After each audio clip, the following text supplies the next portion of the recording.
What is up, everybody? Rajay back in the house on another night, a Wednesday night this week. So we had last night with the Italian beer guys, and tonight we are actually here with Amethyst Hills herself to talk about some of the beer world coming out of Texas and actually from around the world as well, because you like to travel. So Yes, indeed. And yeah. being a Brit, you're going to have two European opinions back to back.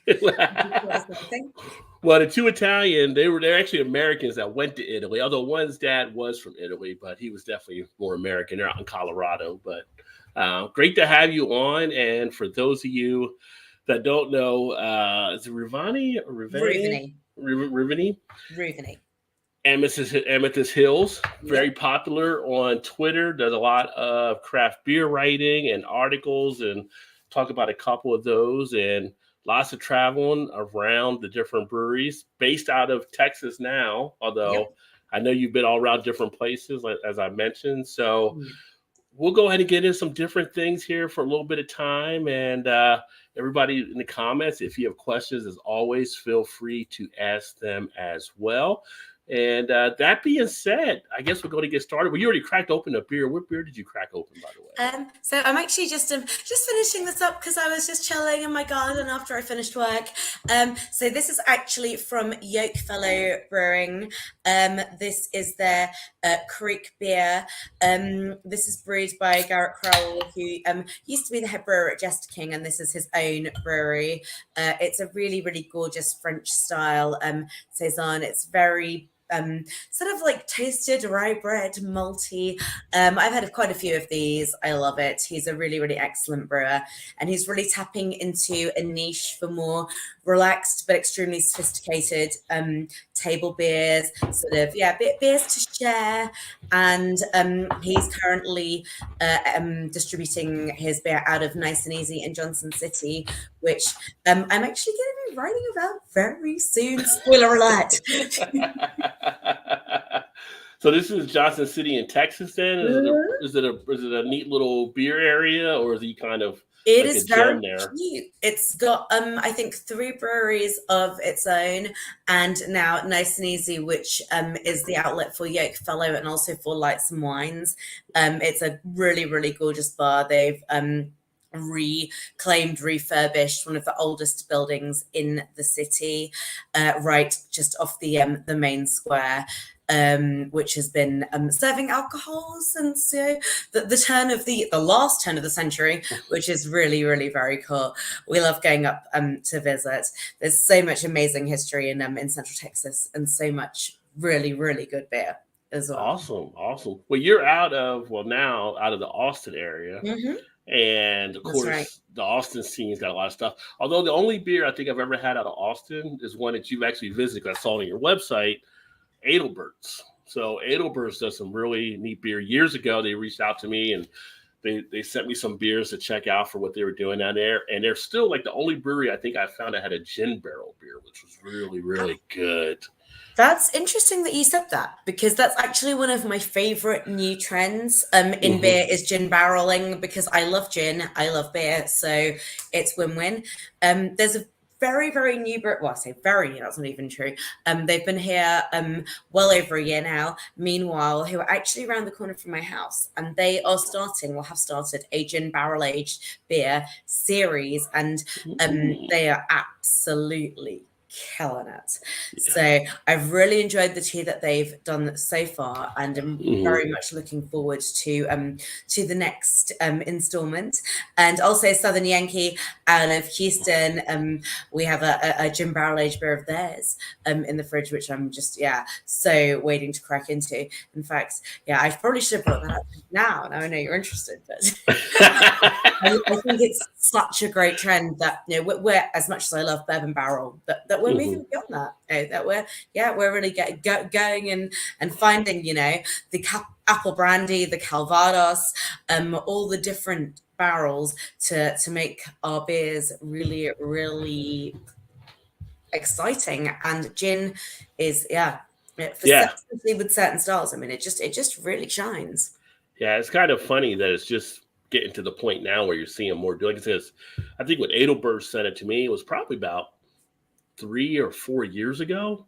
So they were ahead of the curve some because everybody does like Excellent. the bourbon barrel, right? And then Yeah. people started doing the wine barrel, and then now people are doing the tequila barrel. And but yet gin was like one of the ones they hadn't really touched out there until now. You're seeing more of a trend into it. But they did some wonderful beer out of that brewery, and that one was just like once I had I'm a gin fan, so I don't drink gin as much, but I do like it most of the time. And they just did a great job with it there. So. Just remind me where you're based again. Sorry. Well, now I am actually in one of the cities you visited, Baltimore. So I am actually in Baltimore now. So Oh, super. We had an amazing trip there. So many great breweries. Yeah, such a good time. Well, see, for me, because we just relocated from Cincinnati. In Cincinnati, we have more beer than what they have. So many great breweries there so too. many, yeah.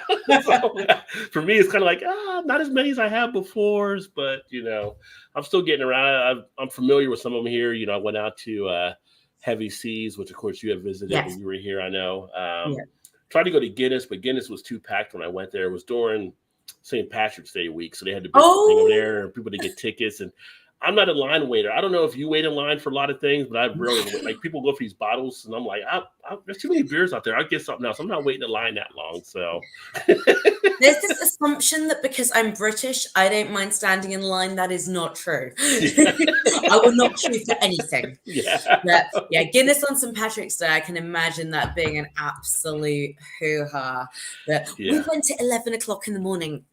On not a holiday weekend, so we were straight in, and straight off with a really, really exceptional flight. So I would say go, definitely it's worth going back. Oh, definitely want to go. And when we first moved here, I went out there and took a couple of pictures because I didn't have time to go in and drink, and I got it no problem at that point. It was like a Saturday, like 11, like you said, but going out there because they did a whole Irish village and they were doing food, and they were doing all kinds of stuff for it was the whole court. You walk through the courtyard, the whole courtyard had different stuff they were doing. So people were all lined up, and I guess you had to get tickets for it too. So I said, well, I went down the street and went to Heavy Seas because that's around the corner. The nearest, which I was accustomed to Heavy Seas because I usually get that when I was in Cincinnati anyway, so we had their distribution. So they were one of the ones I kind of want to take. And I was kind of surprised they were smaller than I thought they were going to be because of their distribution. But some nice people, some good beers, and still did all right. So how did you get into the whole beer thing? What was your catalyst? What made you want to start doing stuff with beer? Well, I initially got into beer through English cask ale. I mean, I'm obviously British, born there, raised there, and I got really, really into the whole cask ale traditional English beer scene after going to my first Great British Beer Festival back in 2005, and I became hooked. I was mostly drinking wine before then. I was keen to make a career in wine at one point. And I do still really, really like wine, don't get me wrong.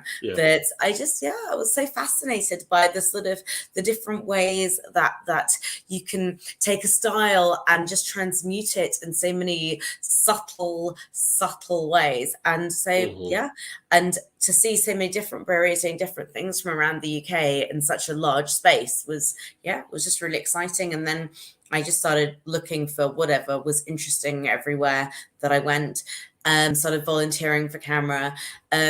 But at that time I worked in PR and communications, so I wasn't sort of planning to segue anything immediately. But when I started getting into craft beer, I had a job that brought me over to the US several times a year. So I was into craft beer before a lot of people in the UK because I was coming over here and drinking it and getting really, really excited about it and thinking, what is this amazing stuff? And I mean, we're talking really like big hitter West Coast IPAs. Sort of rye IPAs and imperial stouts, things that we did not have at that point back at home. Sure. I was like, wow. And then I went home. I was like looking for this everywhere. Where can you find this? And there were a few places, so I got to know them very well. And then when eventually, obviously, as things do, we started having our own craft breweries.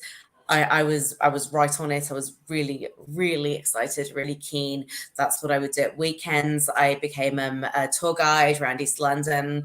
I started helping out running craft beer events for charity, for Help Refugees, just doing all sorts of different beer related activities.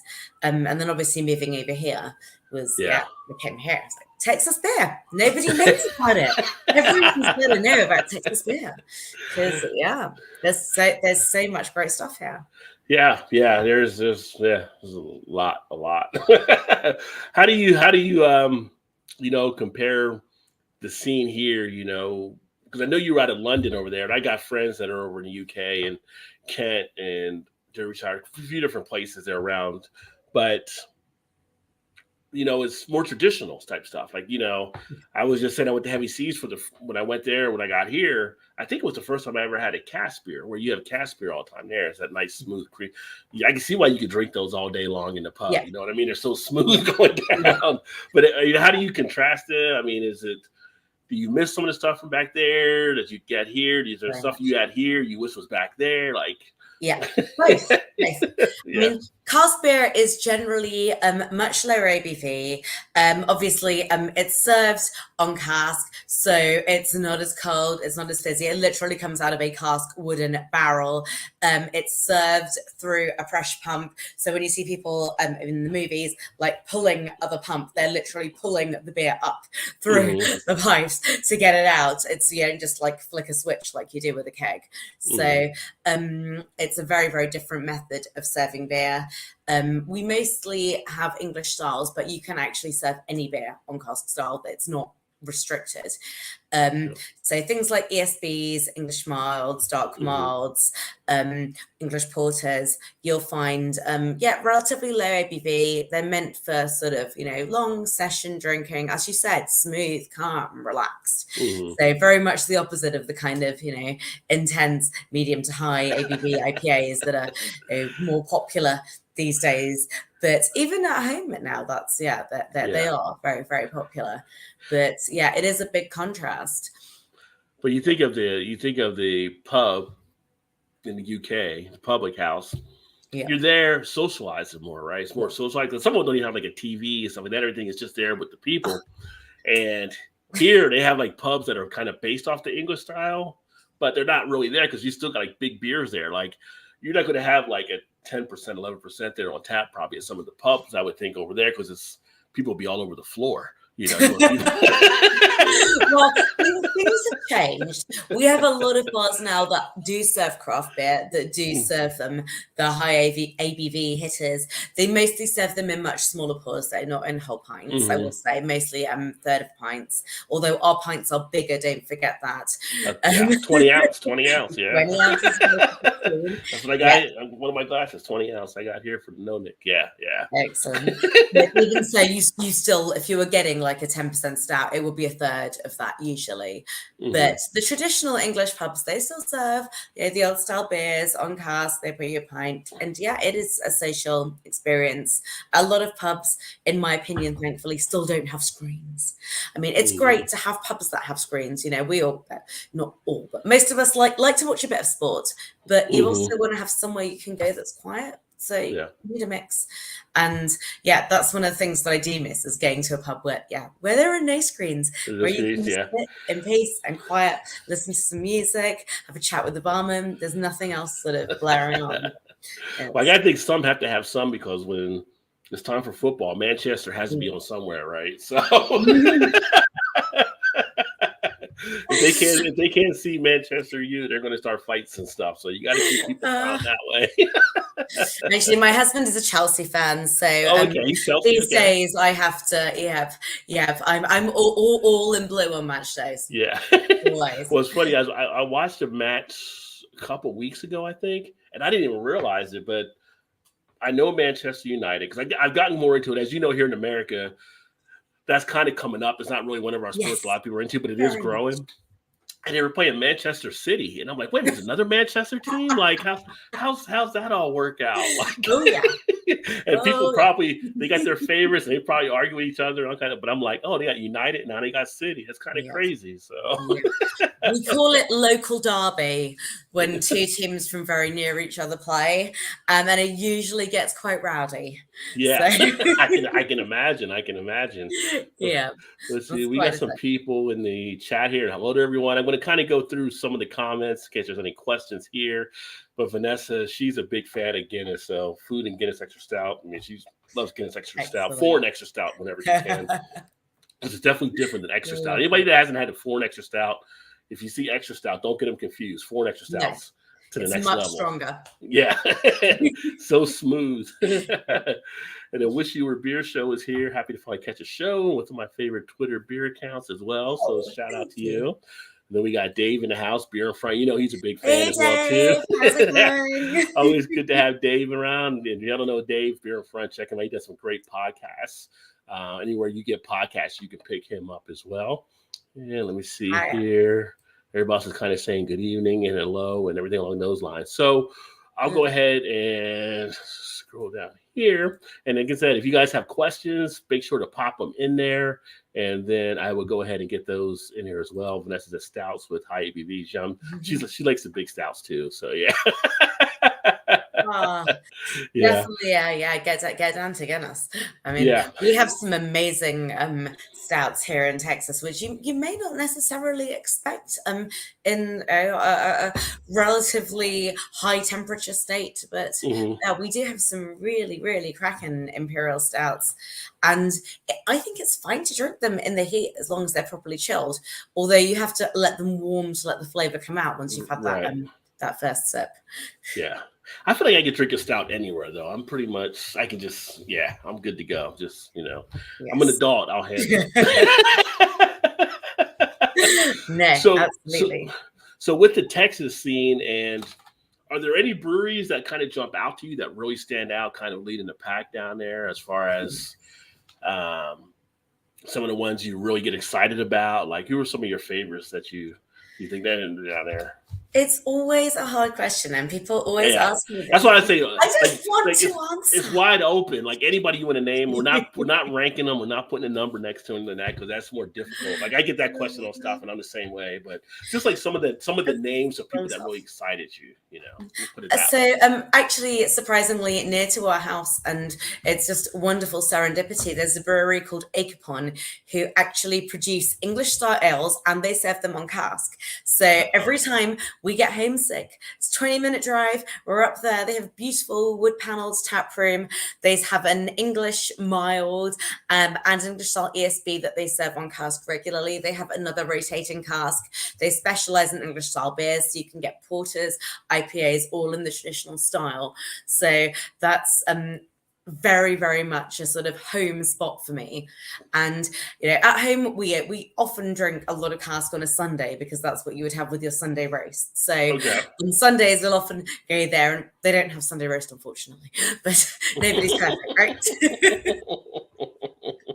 So you know what a Sunday roast involves. Should I explain that? No, go into it for people watching this stuff too. You go to the pub usually. Sometimes people cook it at home, and you have a large piece of roast meat. If you're doing it at home, you usually just do one meat. If you're in the pub, they would cook several meats, and then you can have different slices of different ones with sort of set vegetables, carrots, potatoes, broccoli. Some people like Brussels sprouts, and then a thing called a Yorkshire pudding, which is basically like a giant savory pancake that is very, very, very tasty, ridiculously unhealthy, and mostly full of air.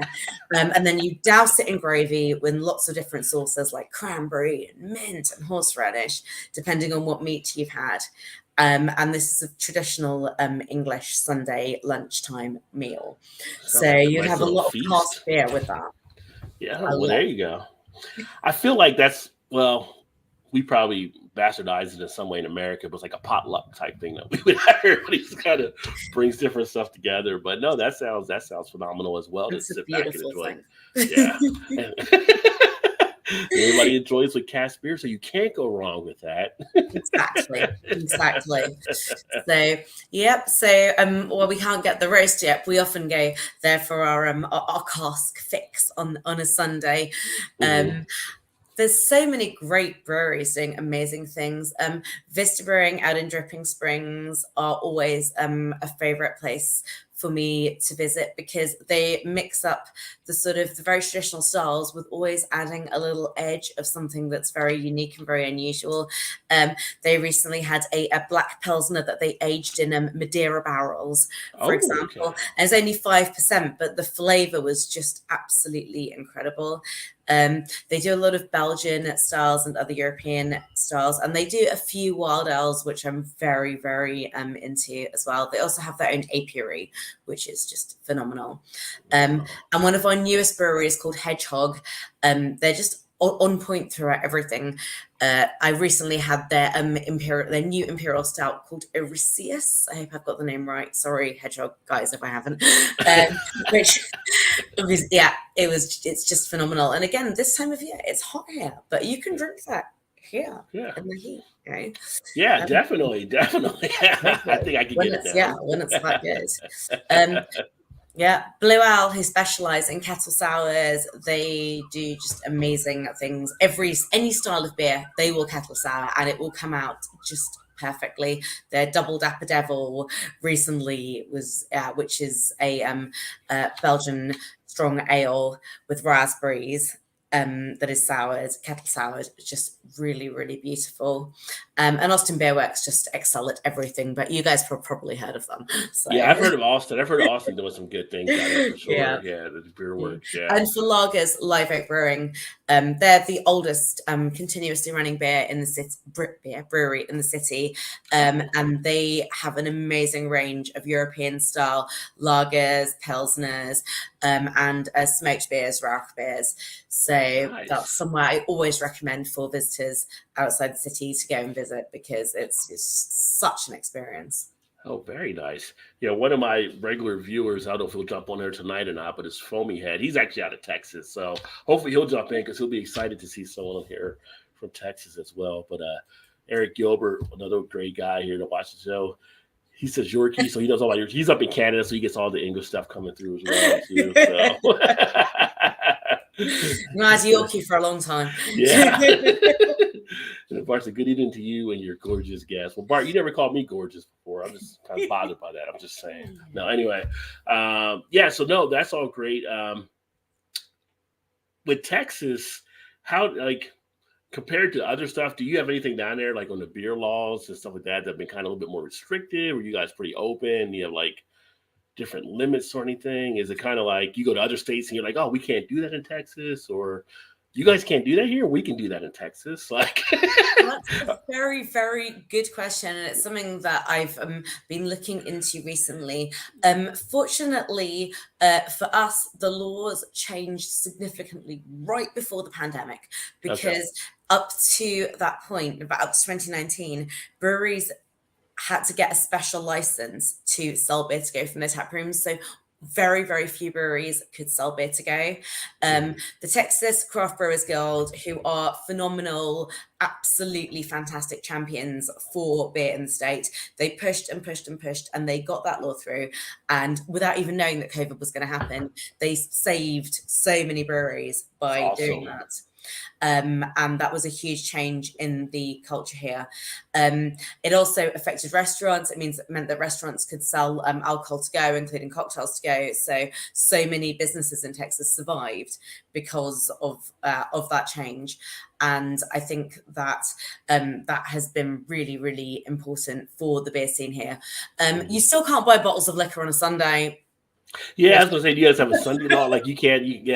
It's funny because Todd, who's in the comments, he does the Thursday show with me, and he's in Indiana, and they just got Sunday laws a couple years ago. I had a shock when I went to Indiana, and they're like, "Oh, you can't buy liquor from a store on a Sunday?" Yeah, and we're like, "What? What planet is this? What year is this? Hello." Yeah.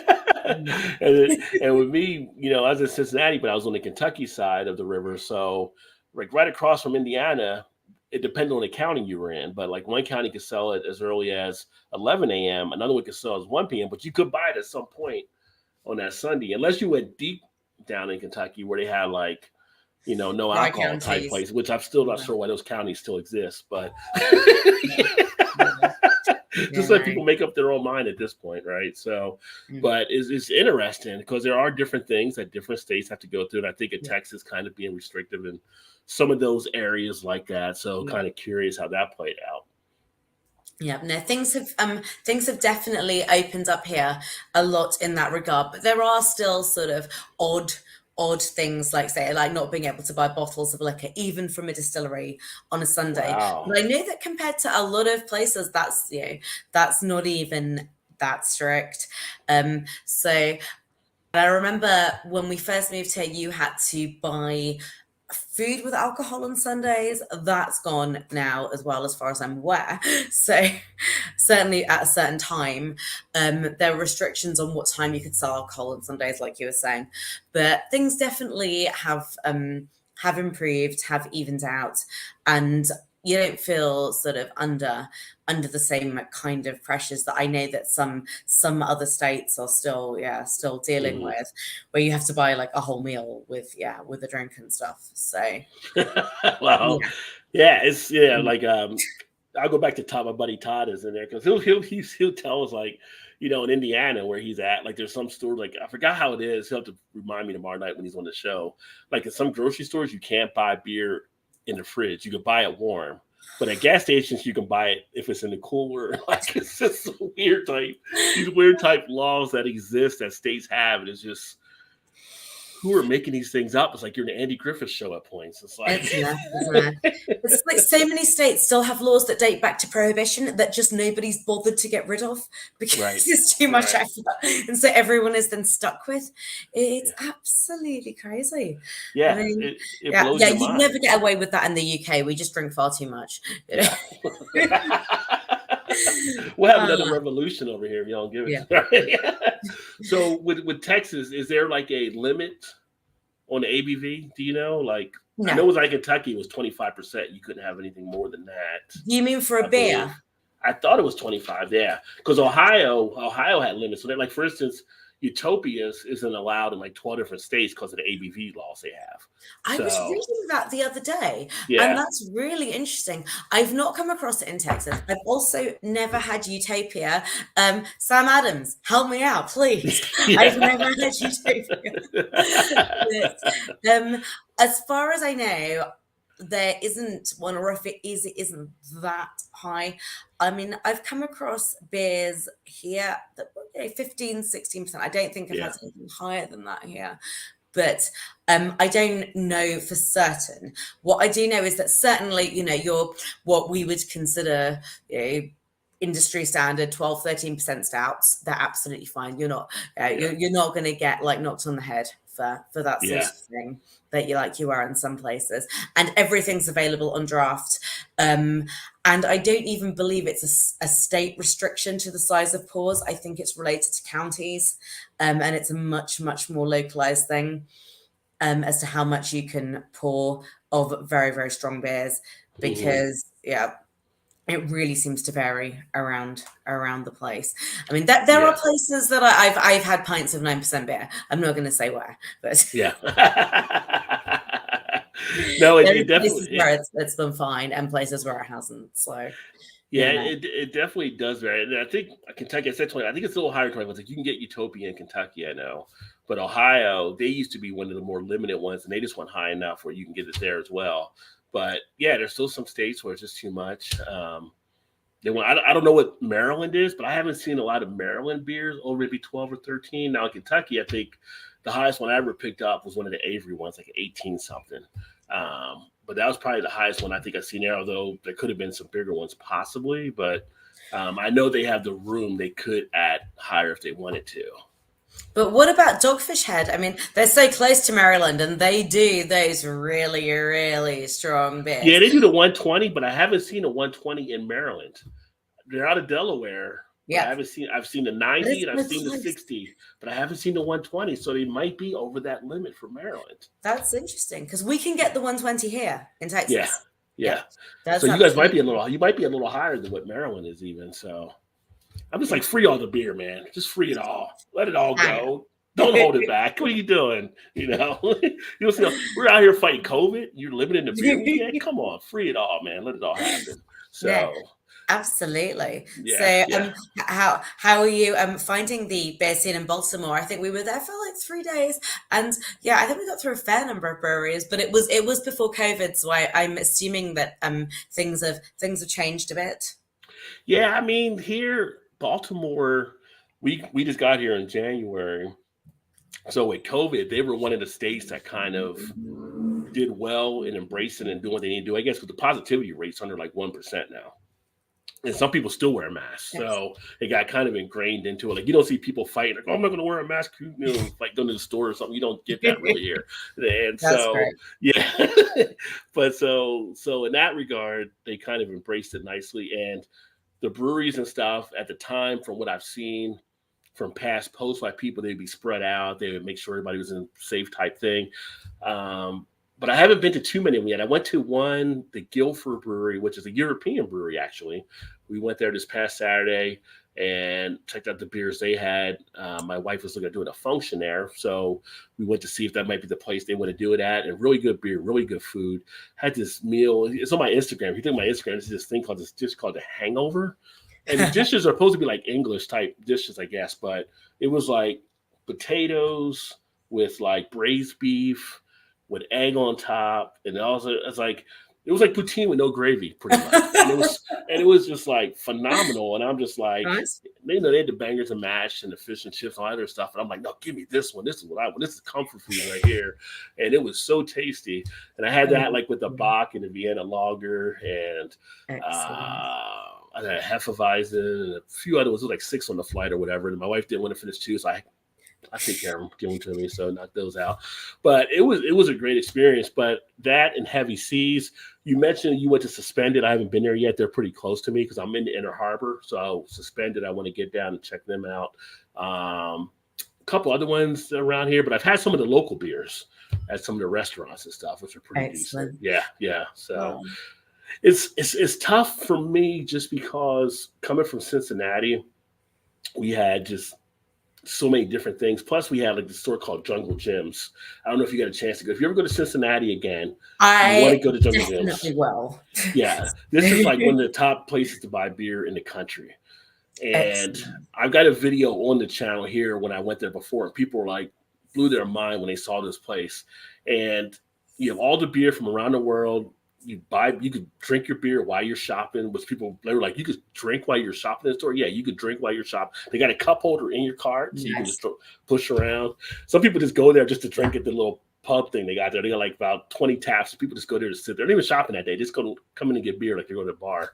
And That's amazing. We yeah, could it's just definitely do with that down here. Yeah. it's like an adult playground for sure. And so I feel like I was kind of spoiled from some of the different ones I've had coming here. Like I said, Baltimore doesn't seem like a bad beer scene, but when you go from this amount maybe to this amount, you definitely feel like I'm missing something. And then I'm getting a post from back in Cincinnati on new beers coming out. And I'm like, oh, I wish I was there for that one. I wish I was there for that one. So I haven't found my groove fully yet here, but my mom, she's up in New Jersey. So we go to New Jersey for stuff. I got spots in New Jersey that I can get good stuff. So I'm No. close in that regard. So I'll make it work one way or another.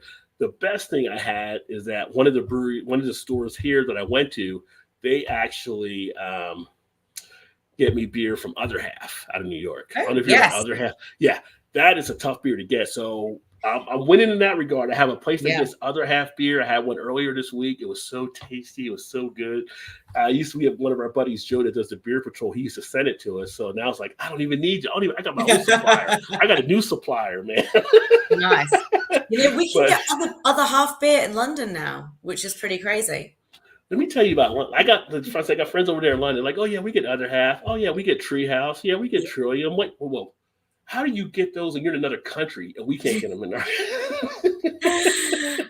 I am not an expert on the US distribution system. The more I learn about it, the more confused I get, to be honest. But I just think it's about having a really, really good distributor with good international links, Yeah. and being able to get through the door with those people, from what I understand. But it's surprising because we cannot get other half in Texas either. Trust me. Yeah. And when you get it, you just Wow. want it more and more. You're like, I need to Yeah. get some more of this stuff. So I get furious when I see my friends in England drinking Chubbles, which is Cloudwater's collaboration with the Vale, which yeah. there's no way in hell I can get that here. I love that beer. I love it.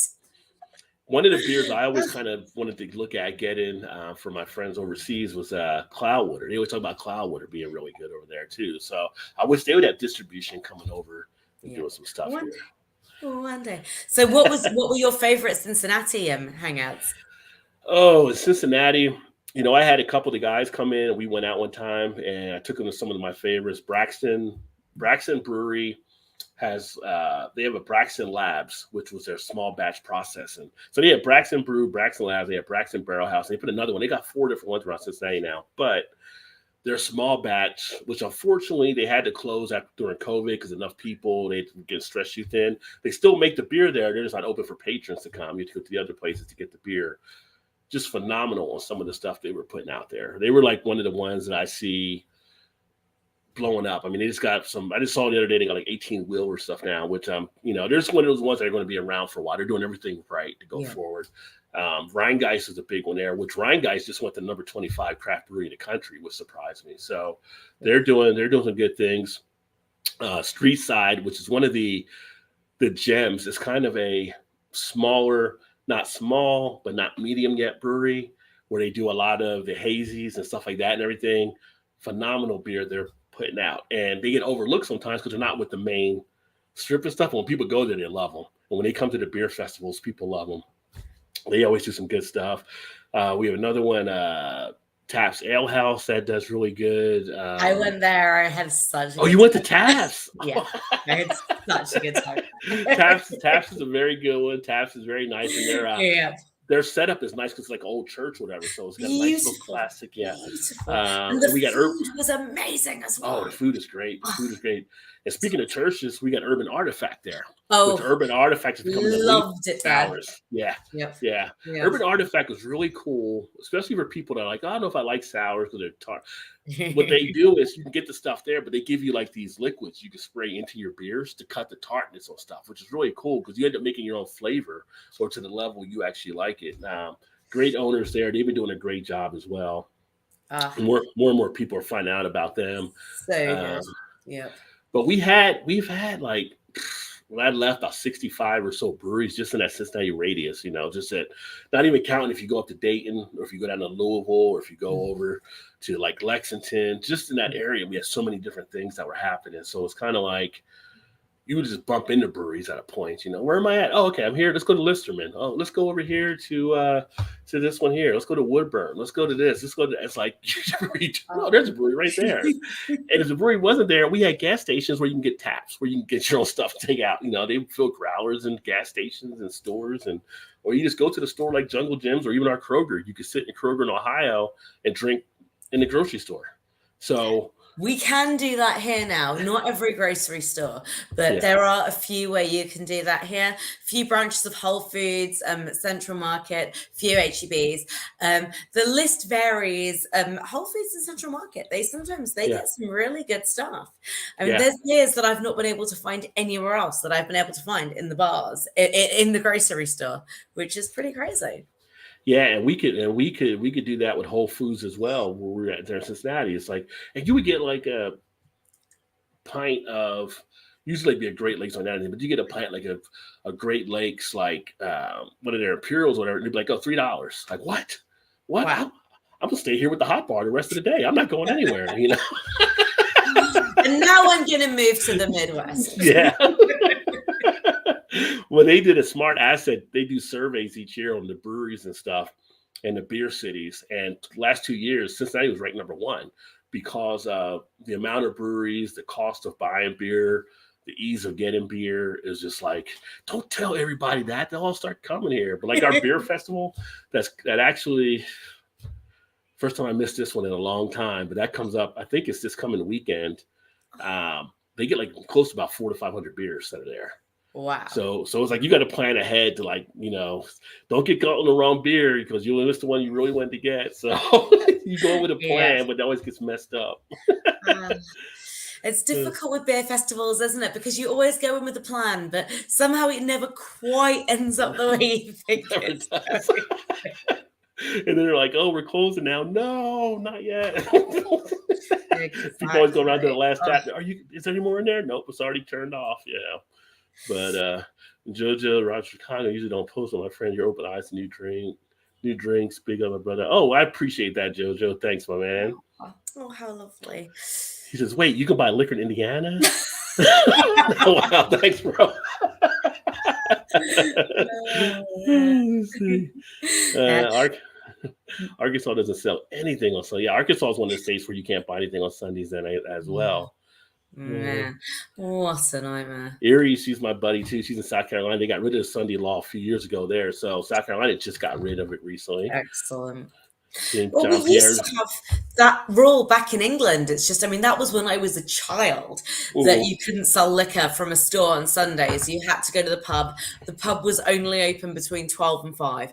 There used to be all kinds of crazy rules, but they got rid of them all in the 1990s. So I wonder if it has something to do also to deal with, like, you look back years and years ago where the church was like, a lot of people went to church, and you have less people going to church nowadays. And it's like more people that weren't going to church are now older and they're getting more ways of life. And they're like, well, we should get rid of this law. Maybe that's affecting things. But back then the church had such a hold on everything. It was like, if they said shut it down, it was shut down, I think with the UK, it was also just the desire to make more money from alcohol tax. They knew the demand was there, so that if they opened up, and it wasn't just alcohol, Sunday trading used to be prohibited across a lot of different industries. Certain shops were not allowed to be open, and then suddenly they were just like, okay, nobody cares anymore. Let's just make the money, everyone. Let's go for it. Capitalism at work. Let's get it. Exactly. Yeah. And then not long after that, they brought in 24-hour licensing, and things changed a lot. But when I was a kid, it was very much that whole sort of, you go to church on Sunday, that's what you do. Pubs are only opened from 12 to 5, so you can get your Sunday roast, which we've already discussed. Yeah, the Sunday roast. I'm all about the Sunday roast now. Then you get kicked out. You got to go back home again. When I plan to go over to Europe, because I was talking about this with the guys that were doing the Italy book yesterday, like, I got to put down now Sunday roast on the list when I get to England. So definitely, it's the classic British experience. I mean, really, Yeah, John Pierre said he was heading to Indy 500 this year, but he didn't know about the alcohol law on Sunday. Yeah, you got to get your stuff on your way in because you can't get it when you're there. Yeah. This is potentially a slight tangent, but my family is from Sri Lanka, just off the coast of India, and they have mostly a relatively liberal attitude to alcohol compared to a lot of South Asia. But in the Buddhist culture, there's a day called Poya Day, which is once a month, which is the full moon day, which is holy in Buddhist culture. And you cannot buy or sell alcohol on that day unless you're in like a 5-star tourist hotel. Nobody can buy or sell alcohol on that day. So everyone knows when it is. Everyone stocks up in advance. Wow. But that's pretty much the tightest restriction that they have. But everyone knows and everyone's ready. Like, get down the store. John, we did talk about some breweries earlier on. So earlier in the video, we did talk about some of the breweries out of Texas that are pretty decent down there as well. American mess with, but America's going to mess with food when they can. But I mean, like I said, it didn't go full poutine because there was no gravy, but it was supposed to be an English style brewery. So I don't know if everything was from England or somebody just got an idea to throw some stuff on the menu, but it had the other traditional stuff you would usually see. But this was on there. It looked really good. I know braised beef isn't something we see in a lot of the regular American restaurants. That's usually what we see more like the pub type restaurants. That's not super English, I will say. Yeah. I think you've got a bit of a hybrid going on there. And I Probably would so. also agree, like, don't mess with poutine. Just leave it alone. Like, You don't need to. I'm a fan of it. You don't need to. Just go ahead, get the cheese curds, get the gravy. Get, don't do anything, any kind of crazy stuff. Throw stuff in there that don't belong. Yeah. So, and then let's see, everybody, Crazy Ann, she's here. Says hello as well. On the chat. Yeah, let's see here. The Sunday law was going by the late 80s in Ontario. Nothing was open Sundays. Yeah. Yeah, you get rid of the law, you got to have people there to actually provide stuff. So, indeed. But for in the comments at the top pinned is the information as well, so that you can see her website, Instagram, Twitter. Funny thing is, you're not on Facebook though. No. Which is kind of interesting. So how do you because like everybody feel like I'm on Facebook, like with stuff, not like because I want to be on Facebook, but I feel like I have to be on Facebook with the beer page. But you're like, nah, I'm not going to mess with it. No. You just like, you're not with the whole Facebook thing, or what was it that? Everything about Facebook always made me very uncomfortable from when it first started. I didn't want any part of it. It didn't help that I made a bet with my husband in about 2006. I mean, well, before we were married or even a couple. And he said, within 10 years, Ravina, you're going to be on Facebook. I won. Yeah, because I've pondered various times of not doing it. I've had some friends that have asked me not to stay on there because they like being connected. But it's like, if it wasn't probably for my Facebook pages that I do with the beer or some other channels, I'm like you. I'm more of a Twitter person. I love Twitter.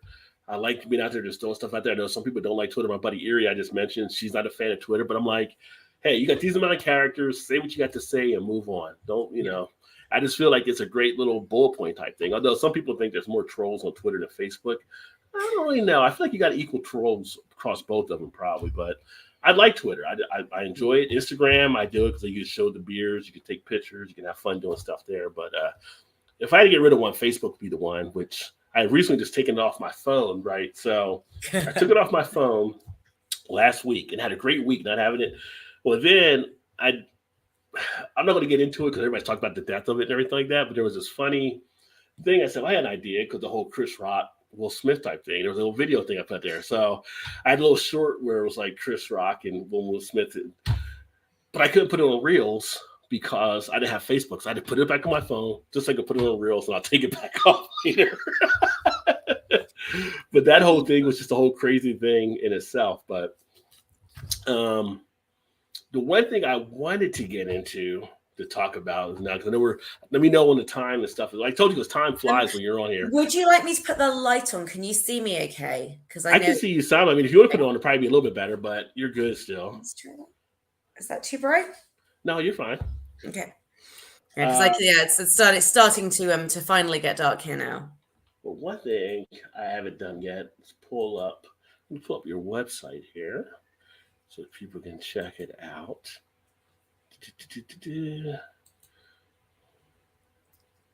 Oh, thank you. Oh, you're welcome. So here's the website. Look at all the beers. You get thirsty just looking at the picture. So, oh, yes. Yeah, the website and everything is here as well. You got the nice about page. You got the nice things here about the different places to visit. I love the organization you have there as well. Some of the recent article pieces that you have. That stuff I've mostly published elsewhere. It's just a really, really good place to find everything that I've been writing about. If you just sort of want to see what's been going on or catch up without following my blog, where you can also find them. There's stuff from Good Beer Hunting, from Camera, Vine, Pear, Porch, Drinking. All sorts, really. Lots of different subjects, beer styles, beer organizations, really, really cool breweries. And anything that you might find interesting. How many articles do you think you usually write? Like a week or a month? Well, no, it's great because you have a lot of ideas, so you're getting them down, which is like awesome. So you're able to put those thoughts down. Because I have a degree in journalism, so I thought about getting back more into writing stuff because I usually just do the video stuff now finding the time. But it's like, how do you do the time for that? But you're doing a great job with the writing on things, and you're doing more of the writing and the picture. So you're not doing the video stuff as much. So it's kind of like, no. I'm not very technical, so no. Yeah. I mean, if we could all go back to analog, I'd be very happy. So, I'm not going back to the Atari 2600.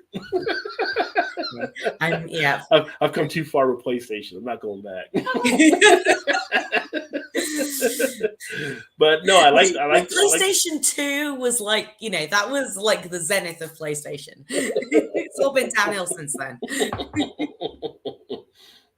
But yeah, you have all the different stuff on here. So really nice website. I definitely tell people to check that out as well, especially for the different areas. Like I said, you knocked down some great places that you visited here. You had like the different states you went to. And we have some of the people here: Arkansas, Delaware, Maryland, New Mexico, Virginia, DC. And you travel a few times a year, right? So you're adding to this before thing, COVID, more than that. Before COVID, we traveled constantly, and I used to travel even more when I lived back in the UK. But obviously, as with everyone else, things have been curtailed, and just slowly trying to get back into being, having a traveling lifestyle while also working and writing, and trying to sort of make a balance between all of those things. And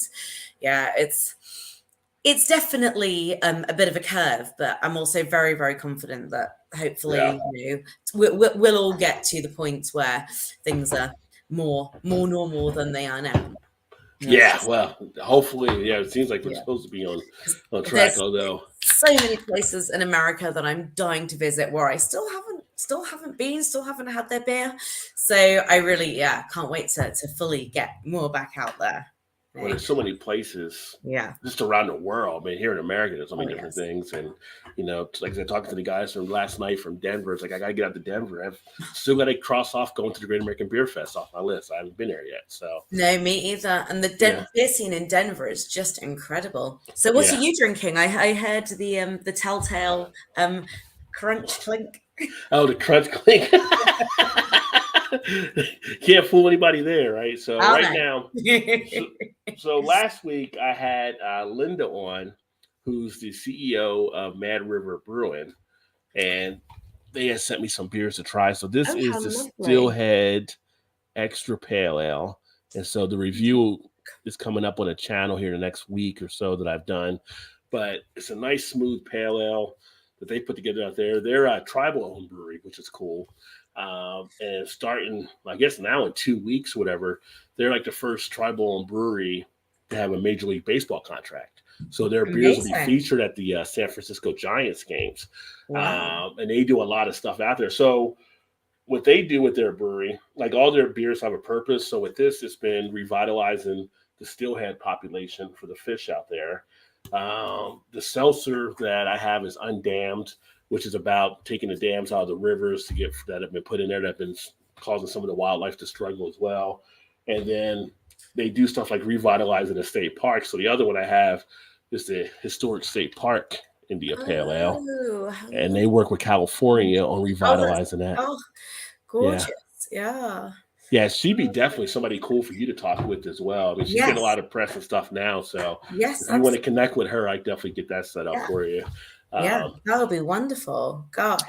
Yeah. But they're doing some good things out there, and I was fortunate to have her on, and we had some great conversation and talked about some different aspects and things that they faced, being a tribal-owned brewery and what they have to go through and stuff. And the part I wanted to get into as well here, let's switch it over, is, let's see here, this one. So I love this article that you have written. And I encourage everybody to watch or whatever, just to check it out, because it has such a great place now, especially in the things that we're seeing, the things that are being brought out, even before the so-called reckoning last year, since that's became like the term for it. There's a lot of stuff that was happening, right? And the stuff that you went through, the work you put in, I mean, what did you get out of it, as far as it had to be some just mind jarring type things as you're finding out different things that are happening, and You've right off the bat starting with Founders, Brewdog, McKellar, Boulevard. For those that are kind of like us around the beer industry and know that kind of stuff, we see that kind of stuff. Like a lot of people that may not be the occasional beer person may not know some of the stuff happening. It's just those are just kind of for the ones that are out there that are the bigger ones, right? There's other ones there's been breweries shut down because of stuff they've actually done, and people have had to quit certain jobs. So I wanted to pick your brain on just because it was such a fantastic piece that you did. Thank you so much. Yeah, it was a bit of a labor of love because I mean, I was amazed how many people read it. I thought I've written over 5,000 words on this, and everyone are just going to look at that and think, "Oh God, I got other things to do in my time." Read 5,000 words on cancel culture. But I have had such a really, really strong, positive, remarkable amount of interest in that article. It's made me really happy, really proud. It's made my editor, who commissioned it, really, really pleased her because it was an idea we worked up together, and she is just amazing because she is really prepared to publish things other people aren't prepared to publish.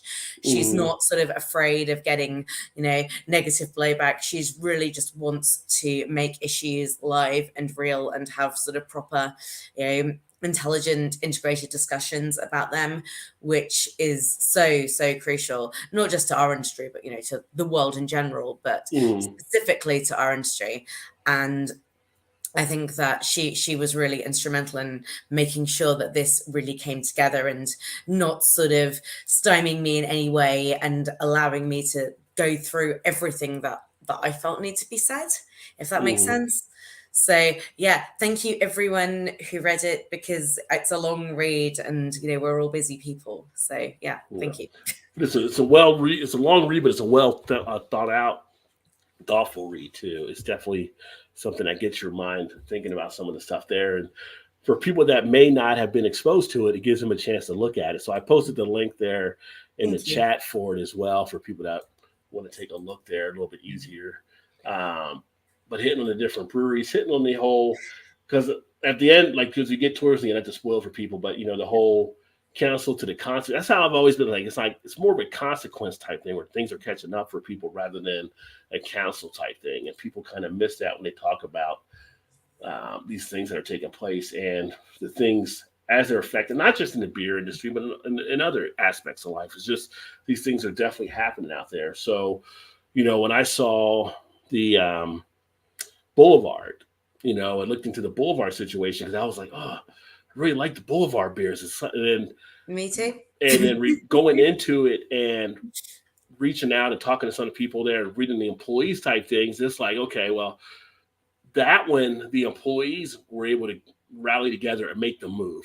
And then it felt like, okay, by Boulevard to support them standing up for what needs to be done as a right thing, right?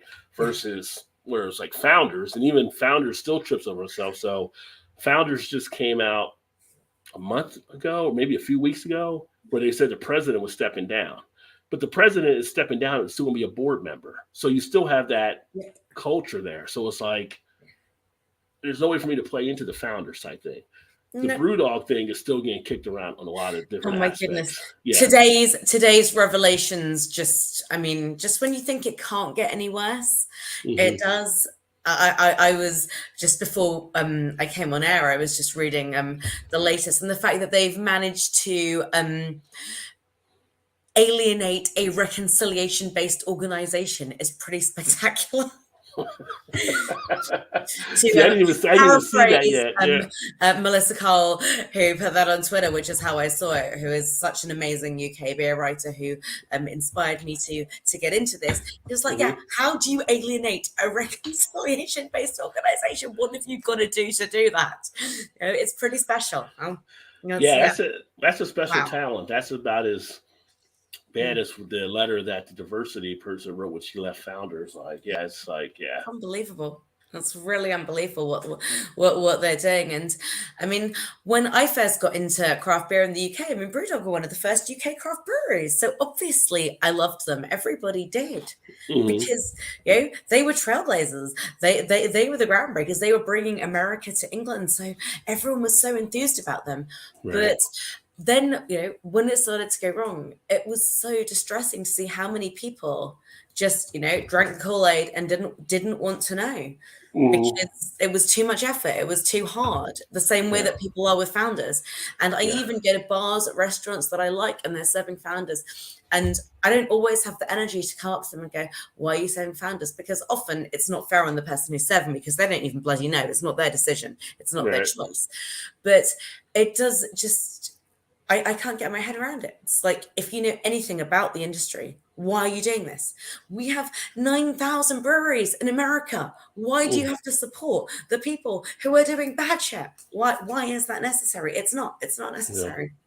Yeah, well, it's lazy and it's kind of selfish. So it's like the piece you shared in the article. They were number 4 on the list. So in American money talks, and we're able to tolerate that a lot more. So, but it's I feel like there's some things they're getting out. I had somebody tell me they actually spoke to someone before about what they were doing, and they pretty much said they were going to sell anywhere. They really had no idea about what was taking place there. You mentioned in here about Modern Times. They had their issue as well. It's just the things that are taking place out there. The thing that I'm liking now, and I've spoken to Brianne Rapp Magnet a few times last year about the stuff, is when she got involved with it and when she put the stories and stuff out, that put a light on everything. And now it's to a point where people aren't afraid to call out stuff, which is great. Because now so you're getting it from people from whether they're outside or even inside. Like some of the employees are calling out the stuff that's taking place. And that's how you have to adjust it. It's going to be an ugly type situation, but you got to attack it at some point if you want to fix it. And it seems like the beer world is ready to have the discussion now. I was watching the craft beer professionals. It was funny watching craft beer professionals earlier. They were talking about upcoming with some inclusivity in their stuff. And actually he was interviewing one of my other friends, Julie Rhodes. She's fantastic. Right. Yeah. And so she's going to be leading the thing like that. I'm just watching. I'm like, well, hopefully there'll be some, other people. It's not just all white men with beards. It's going to be a collaborative, because if you're talking inclusivity, you got to have everybody involved. Right. So, and she's one to push for that for real. So it's just it's interesting right now that it's having a discussion there. Which is great because I think it's long overdue. And I think that beer companies hurt themselves by not doing it because you're missing a lot of markets. You could have people involved to drive your sales even higher. So. Exactly. And Julie's initiative with the Safe Bars Pact is, she's really sort of, with craft beer professionals, really going out there and trying to bring about really effective on the ground in-person change. I actually wrote about that for Beers for Everyone as well.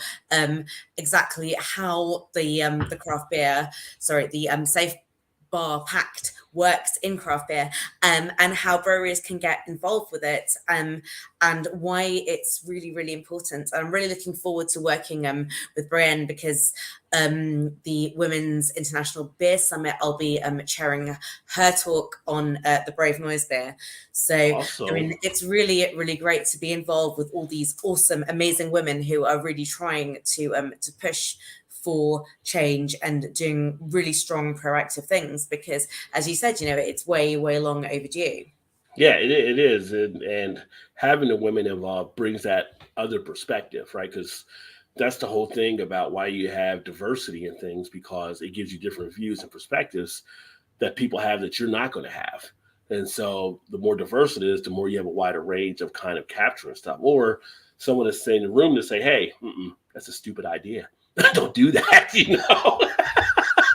Sometimes you look at things and you think, who the hell signed off on that? Why was there no one in the room who said that's a stupid idea? You do wonder, don't you? You really you do. Some stuff that comes out, you're just like, that was bad from the get-go, But at this point, people will just walk around and start slapping people like Will Smith. So we'll see what happens.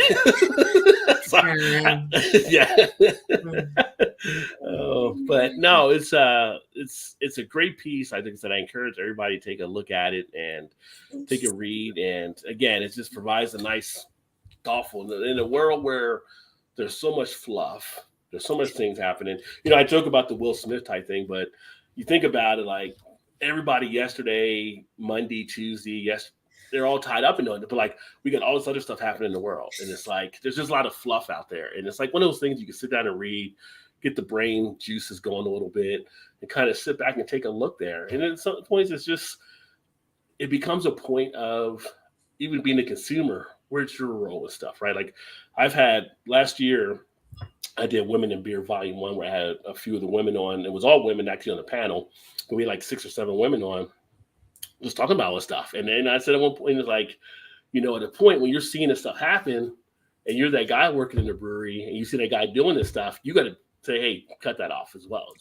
We don't do that. There's a lot of that let it pass because they're like, they don't want to be that guy being the one cutting off their buddies type thing or whatever, but you got to step up too. Allyship is essential. This is something that I can't say enough times, and I am so lucky to know so many great allies, but I know that it's almost is equally tiring to be an ally as it is to to be a defender of your own rights. So we appreciate all allyship. It's valuable, it matters. Don't ever think that it doesn't.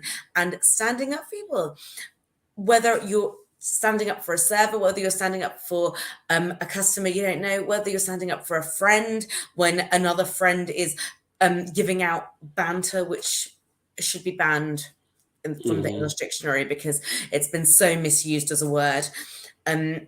It doesn't matter however you are doing it. If you are taking the right side, if you are standing up, then you matter and you're appreciated. And even when it feels hard and it feels icky and it feels unrewarding, you got to keep at it. You've really, really got to keep at it. And it's so important. Like anyone who's watching, please don't underestimate that. Even if you're like, oh God, not again. That is how minority groups who are under attack feel all the time. Oh God, not again. It makes a difference. And we've got Disco in from Rasco and Disco Beer Reviews, another great channel. They're from overseas as well. And great to hear you speak on these issues, 2 a.m. in the UK. So can't stay up longer. We'll catch up after. Cheers. Well, appreciate you, Disco. Please do. Yeah. Lovely to hear from a fellow Brit as well. Thank you.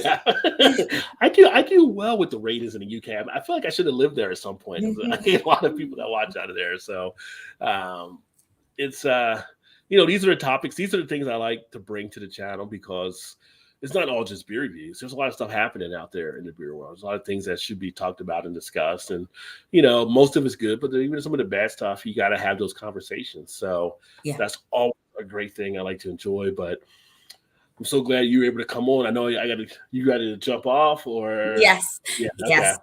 But yes. it was that's it's getting to my dinner time. Don't get between a woman and her food. So Exactly. But no, it was awesome having you on. And again, everybody check her out on Twitter, on Instagram, Amethyst Hills. Check out her website. Everything is in the comments there, so you can pull that up. And I think I have it all right here too. So craftbeeramethyst.com, of course, scrolling across the bottom. And I'm telling you, she's got it going on. She's writing the stories that need to be written. She's sharing the beers that need to be shared. And it's been an honor. And hopefully I'll have you back on again at a later time as well. Absolutely. Thank you so much. This has been so much fun. It's been an absolute pleasure to chat with you. And please, everyone, I'll be sharing the link of this recording as well. So if you aren't seeing it live, or if you have friends who didn't see it live, let them know. Yeah. That being said, we're going to go ahead and get out of here and appreciate everybody here tonight. I'll be back tomorrow night with the Toss One Back Thursday. 3 nights in a row. You got to put up with me. So me and Todd will be here drinking some beers, and then we'll have some fun. We'll do some Would You Rather and all kinds of other stuff like that. But thank you again for being here. Thank you to everybody watching, and we will look forward to catching up with you guys soon. Everybody have a great night. Cheers.